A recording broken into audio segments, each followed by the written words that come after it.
Assalamualaikum warahmatullahi wabarakatuh. Berjumpa kembali dengan Ustadz Asrori dalam pembelajaran tematik.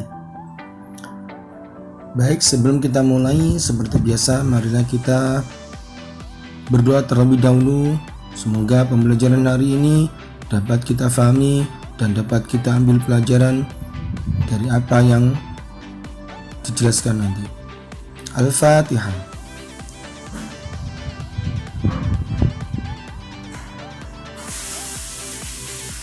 Amin.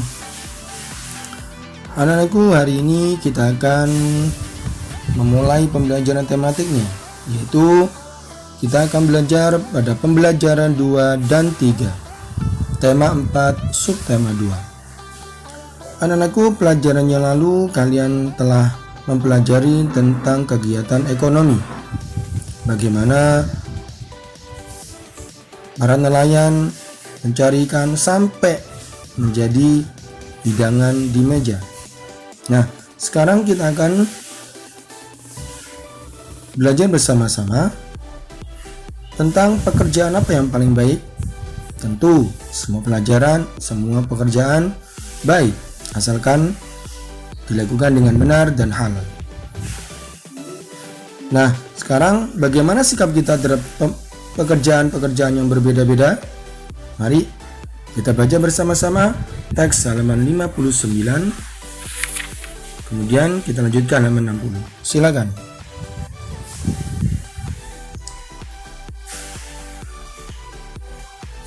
Sudah? Baik.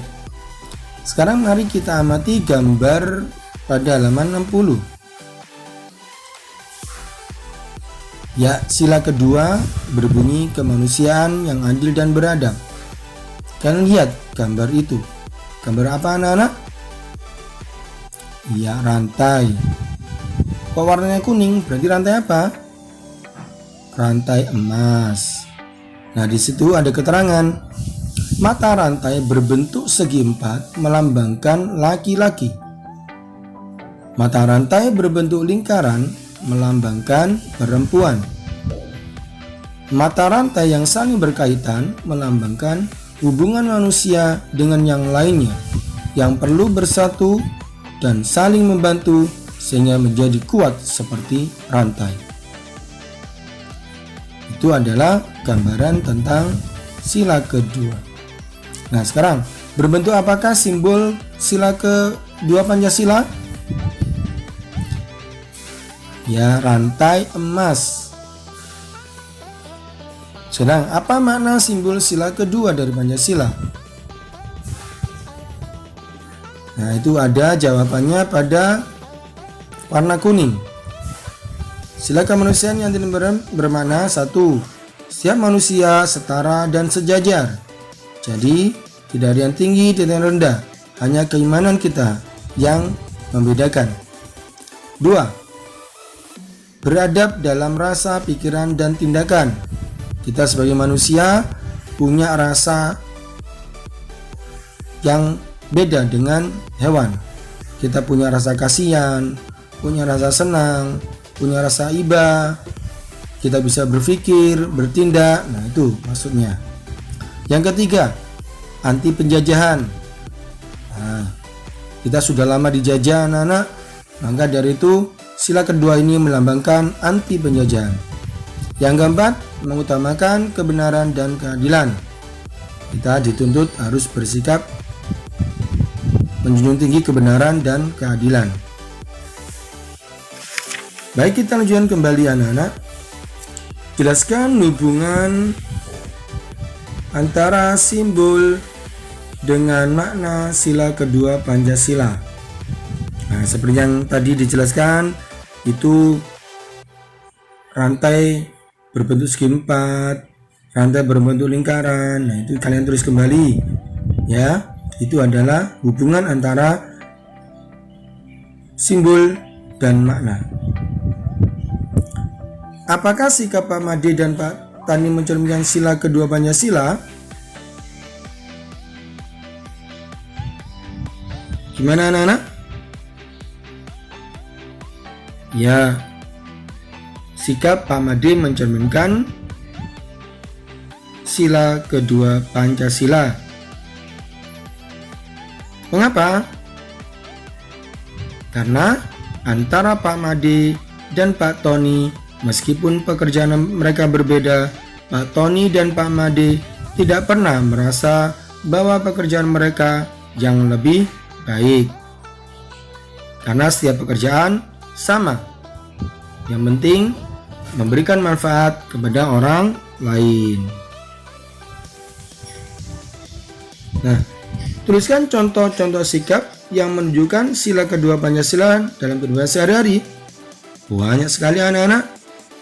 Bisa di lingkungan keluarga, bisa di lingkungan sekolah, bisa di lingkungan masyarakat.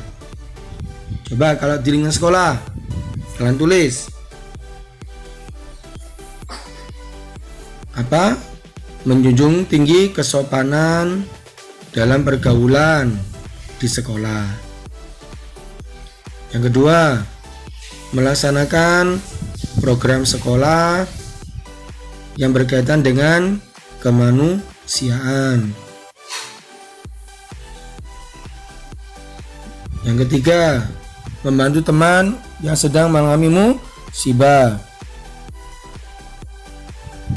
Yang keempat, tidak merendahkan dan menyakiti perasaan teman. Ya, itu diantaranya. Sedangkan kalau di lingkungan masyarakat, apa saja? Kalau kan cukup, silakan kalian tulis di kertas atau di lembaran ya. Jadi, contoh sikap di masyarakat. 1. Membantu korban bencana alam. Tidak menyakiti dan memfitnah orang. Sedekah kepada fakir miskin. Minta izin bila meminjam barang dari orang lain. Berlaku sopan kepada orang lain. Menjaga nama baik masyarakat, bangsa, dan negara. Nah, itu beberapa contoh ya sikap kita di masyarakat. Nah, sekarang di situ ada bacaan Dayu tidak mau sekolah, anak-anak. Coba kalian baca.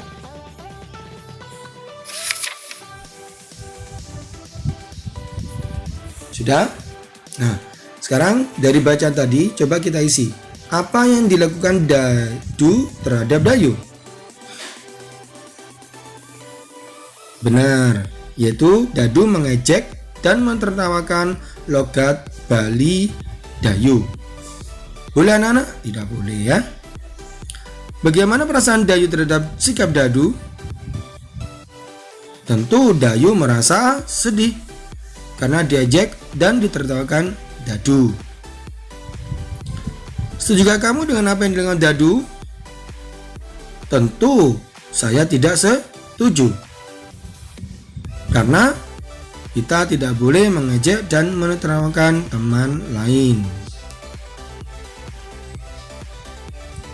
Apakah sikap Dadu sesuai dengan sila kedua Pancasila? Tentu tidak, anak-anak. Karena mengejek orang lain artinya menganggap dirinya lebih baik dari orang lain. Ya. Sementara kita dituntut untuk selalu bersikap sopan, ya, punya rasa persatuan. Ya. Nah, mengejek orang lain artinya menganggap diri kita lebih baik daripada orang lain. Itu sangat berkaitan dengan sila kedua Pancasila, bahwa setiap orang setara. Ajakan Dadu sangat tidak beradab.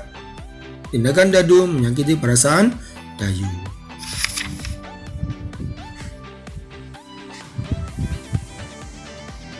Baik, kita lanjutkan kembali anak-anak. Materinya pada pembelajaran 3. Buka halaman 72. Silakan kalian baca teks tersebut. Mulai.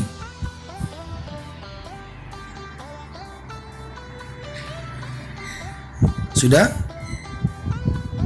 Nah, berdasarkan teks bacaan di atas, ceritakan proses pembuatan pensil dalam kolom berikut. Kamu sudah membaca ya? Coba, mari kita kerjakan. Grafit murni dan tanah liat dihancurkan terlebih dahulu.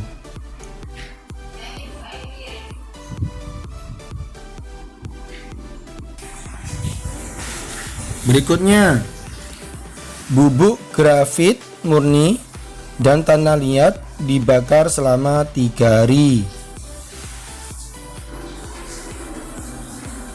Lalu, selanjutnya, pensil dibentuk panjang dan tipis.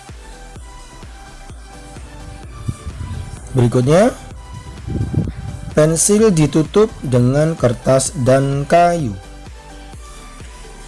Nah, ini nomor 1 ya, yaitu proses pembuatan pensil.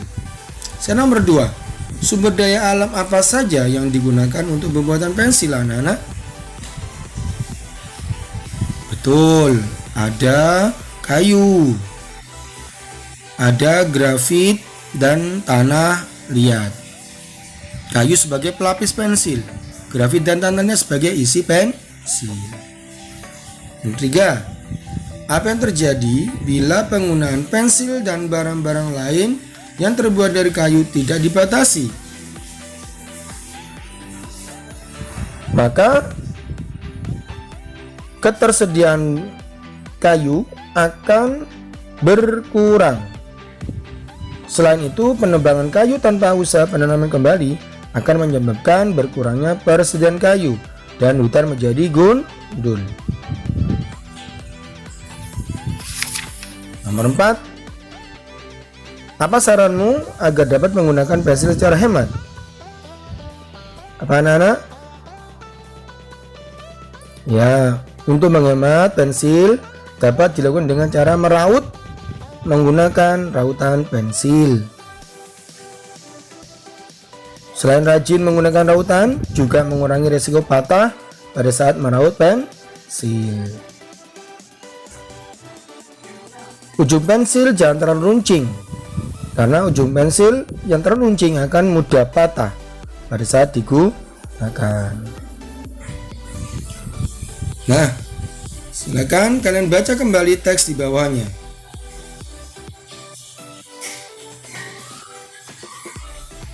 Sudah?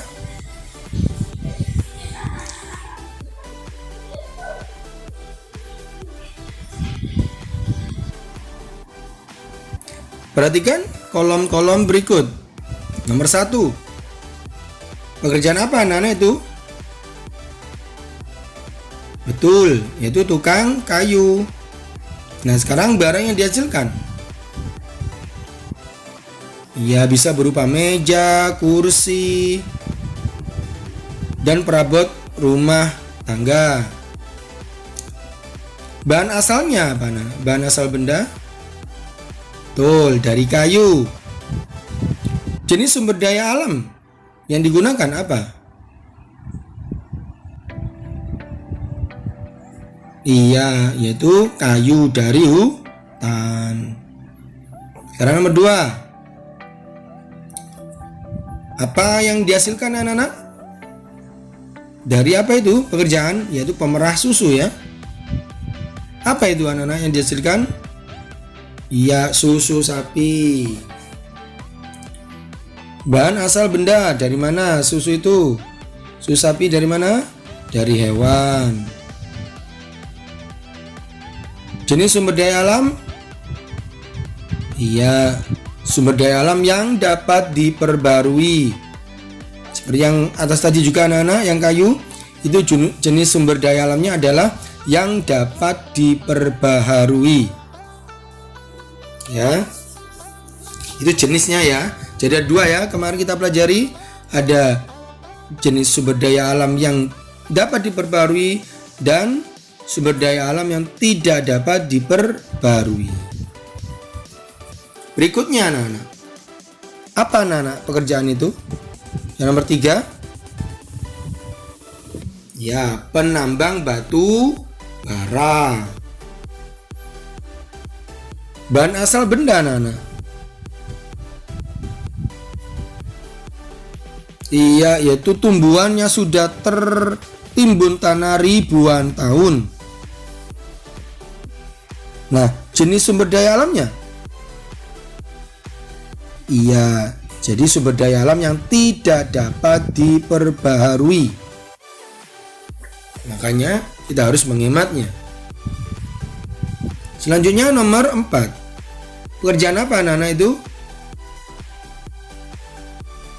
Benar, yaitu petani. Barang yang dihasilkan apa? Bisa padi, sayur, dan buah-buahan.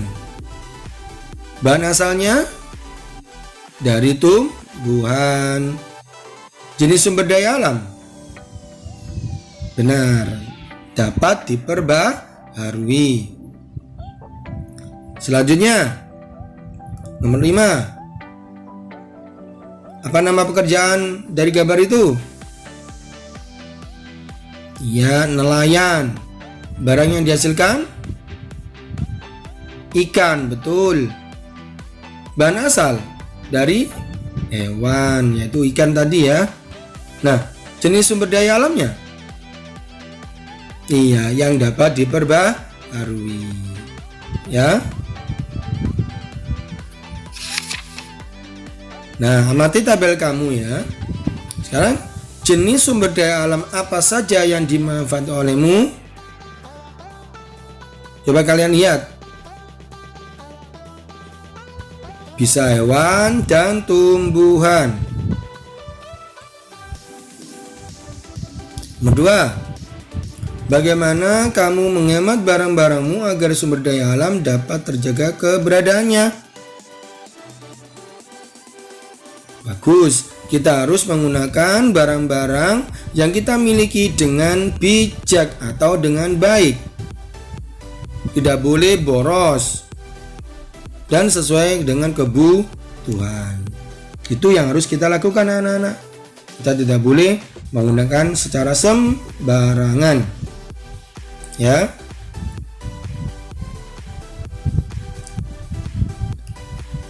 Nah, di situ ada kita menulis sesuai dengan pendapatmu anak-anak, yaitu tentang bacaan Bapak Weli, Kepala Sekolah Teladan. Kamu sudah membaca kemarin, coba sekarang kamu tuliskan kembali di situ sesuai dengan apa yang kalian ingat. Ya, sesuai dengan pendapatmu bisa. Ya, silakan.